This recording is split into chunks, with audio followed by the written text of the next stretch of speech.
Muchachos, atención. Aquí los chicos cometieron un error y la R de base no se dieron cuenta y colocaron 100.000 ohm. Cuando el valor que habíamos acordado debían usar era de 470 ohm. O sea, más de 100.000 veces lo que correspondía. ¿Por qué no le han dado el circuito a Ariel? Muy simple. Esta resistencia, al ser tan grande,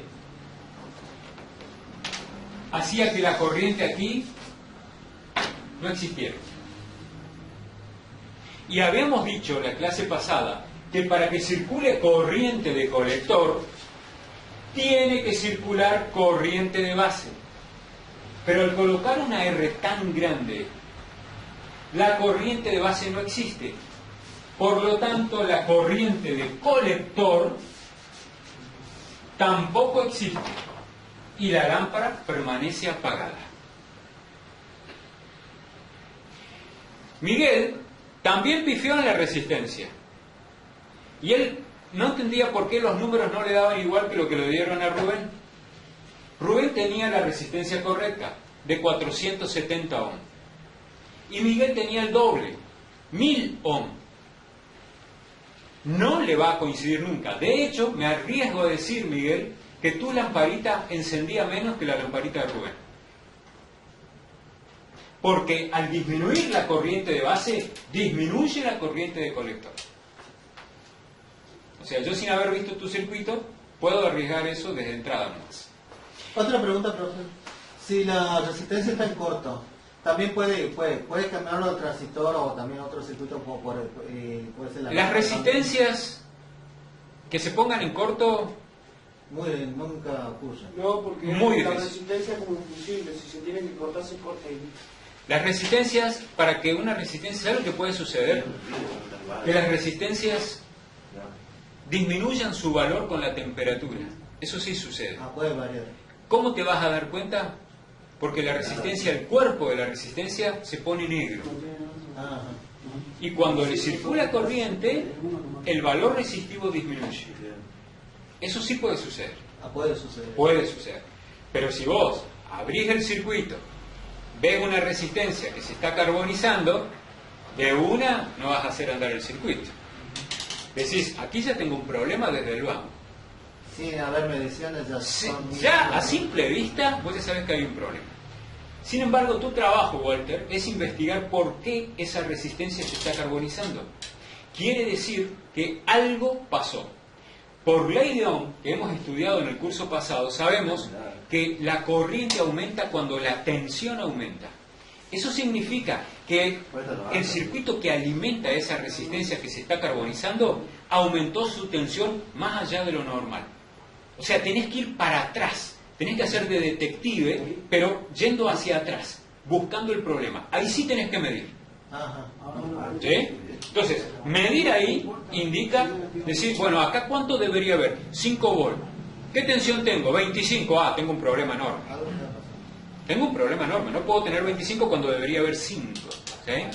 Por eso el técnico es vital de que trabaje con planos eléctricos, con esquemas eléctricos, porque en esos esquemas eléctricos vos podés mirar y darte cuenta que algunos planos te dicen los valores de tensión que debería haber.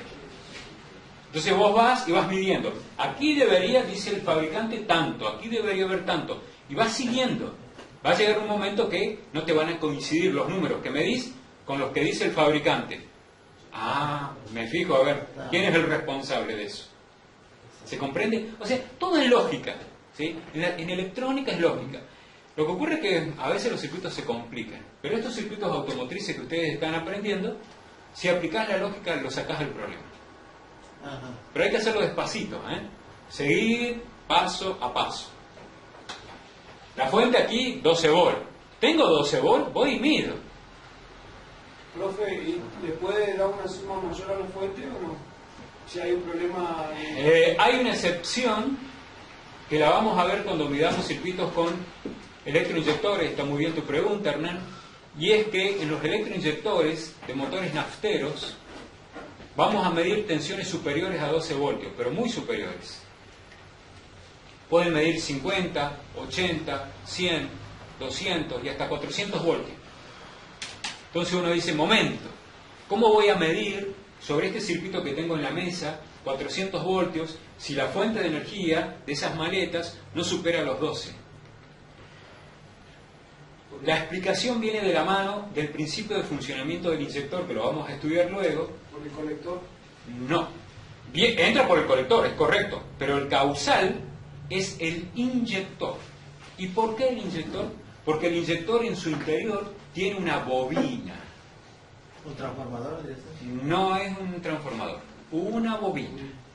Las bobinas, cuando funcionan en conmutación, así se dice, aumentan su tensión en terminales.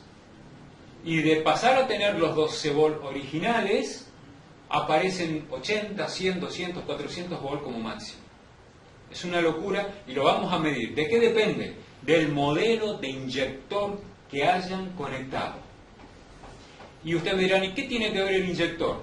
En el interior el inyector tiene una bobina y no todas las bobinas de los inyectores son iguales.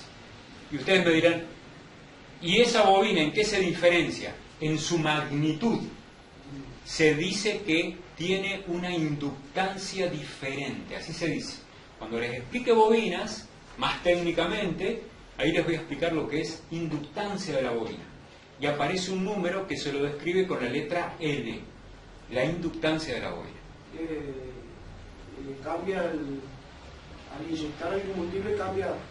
Sí, inyecta más o menos, digamos. correcto, efectivamente, el comportamiento es distinto, ya que los motores son diferentes, y no es lo mismo tener, por ejemplo, un inyector de un Clio monopunto de los antiguos, que es el cuerpo de un inyector, es un inyector grande, que, ¿se acuerdan? No sé si lo han visto, es un único cuerpo de mariposa que está colocado sobre el múltiple de la admisión. En esos motores había un solo inyector.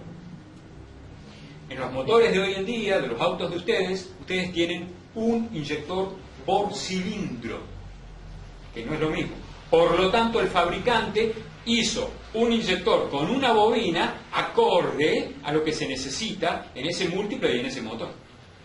Para una cilindrada de 1.4, 1.6, que es lo estándar, bueno, se van a encontrar que los inyectores tienen parámetros parecidos. Pero si lo comparan con el inyector del monopunto, van a ver que los parámetros eléctricos son muy diferentes. Bueno, eso tiene que ver con el caudal de inyección. Tiene relación. ¿Sí? ¿Cuánto voy a inyectar de combustible? Bueno, está relacionado. ¿Se entendió entonces el tema de la resistencia? Quiere decir que no es lo mismo poner cualquier resistencia. La primera resistencia que encuentro ahí en la caja de componentes electrónicos no es lo mismo. ¿Sí? Entonces, a partir de ahora hay que prestar atención a los colores. Yo sé que es difícil de verlos. Ahí sobre mi escritorio hay una lupa, pueden usar la lupa para mirarlos. Creo que tengo otras lupas allá atrás, puedo traer. Tienen, muchachos, que al menos identificarlos. No les voy a pedir que sepan los códigos de colores, porque eso, digamos, no les corresponde, no me interesa para este curso. Pero sí que distingan, de que no digan esto es lo mismo que esto otro. ¿Alguna pregunta sobre esto que acabamos de ver? ¿No? Bueno, vamos a hacer otro práctico ahora con resistencia variable, pero previamente les voy a explicar qué es lo que es una resistencia variable.